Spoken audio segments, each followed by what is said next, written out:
Hello, YouTubers, friends, compatriots, bootlickers, shills, nestlacers, peasants, vassals, military buffs.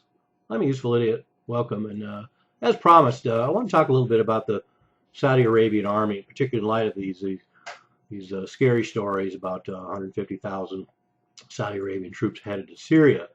And although that doesn't seem very likely in the least, the Saudi Arabian military in itself is pretty interesting. And a lot of people are aware that they are well armed because of these massive military arms deals with the Eurozone as well as the United States. In fact, they had one deal alone that was something like $62 billion, the largest arms deal ever in the history of the world.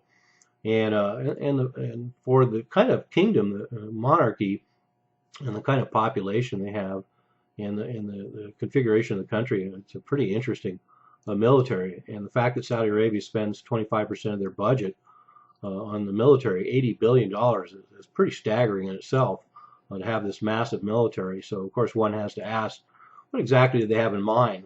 For the most part, their military is designed for internal suppression of any kind of instability and managing of any instability, and also the ability to theoretically protect Saudi Arabia and the very valuable oil fields there. But it's also just a weird symbiotic relationship between military arms manufacturers, the military-industrial complex globally, and this relationship with oil and Saudi Arabia. I think it has a lot to do with that, because of course the United States has promised and has fulfilled that promise for some time to be the protector of Saudi Arabia. So once again, one has to ask, what exactly are the intentions, considering that the United States supplies this. We have countries like Japan and Germany, which also actually have pretty formidable militaries, all things considered, but certainly scaled down compared to Saudi Arabia to a certain extent. And the U.S. supplies their defense. But anyway, they have 300 fighter jets, 15 on 15 airfields, and they actually have another 150 fighter jets on order, so a total of 450 fighter jets. And I would assume they actually probably subcontract out, or what we call mercenaries, to pilot a lot of these planes. Although I'm sure they have an active training program because they've been buying these kind of planes for quite some time. So 440,000 active military personnel total, 225,000 just in Army.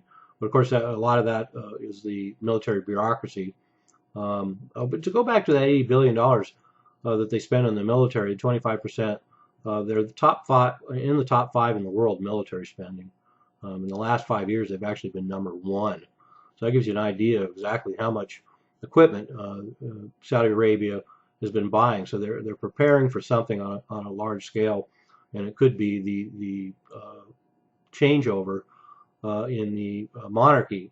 There's talks about a feud in forces in play within the Saudi monarchy, and there could be some drastic changes in Saudi Arabia, but also the fact that there could be some instability as things shift there economically.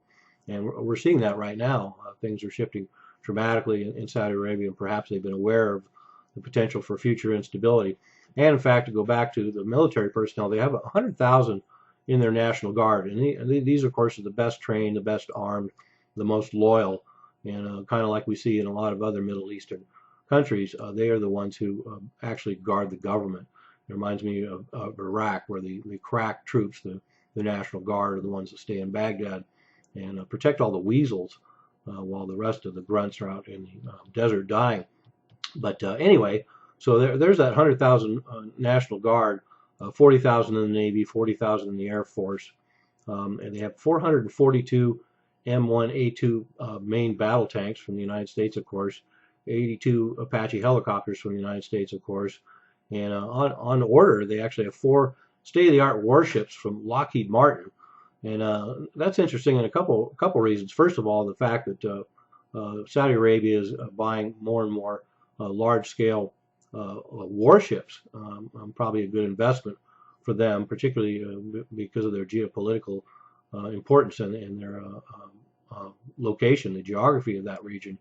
But the fact that they're provided by Lockheed Martin, a lot of people associate Lockheed Martin with course, with a lot of military hardware and airplanes, but obviously they build warships as well. So Saudi Arabia, back to Saudi Arabia, 750 howitzers, and so a very formidable force. But everything I've read says that the basic part of the military is not that reliable, and that's one of the reasons why they need the 100,000 National Guard. They have a lot of conscripts and a lot of riffraff, I would imagine, and lower classes, and a lot of the doubtful allegiances at the lower level of the military. And we've seen a lot of that actually in Yemen. The fact that Saudi Arabia was roundly spanked the last time they went into Yemen, and has resisted any temptations to put any ground troops into Yemen and during this war that they've unleashed there, shows that Saudi Arabian troops in general would be a doubtful contribution. And between 1951 and 2006, the U.S. has sold $80 billion in arms to Saudi Arabia. So there's the bottom line. It's all about the U.S. Selling a lot of weapons. And in fact, 2010 was the $60 billion deal. So if you add 1951 to 2006, and then the last 5 years, we have well over $150 billion that Saudi Arabia has spent for U.S. arms for an army that would probably be about as formidable as the Iraq army has proven to be in the field in Iraq. And I would say probably not much good. So once again, sorry if I have any Saudi Arabian fans out there. Probably not. I haven't had very many nice things to say about Saudi Arabia. But if I've offended anyone, well then, congratulations. My job has been done. I'm a useful idiot. Don't you be one too.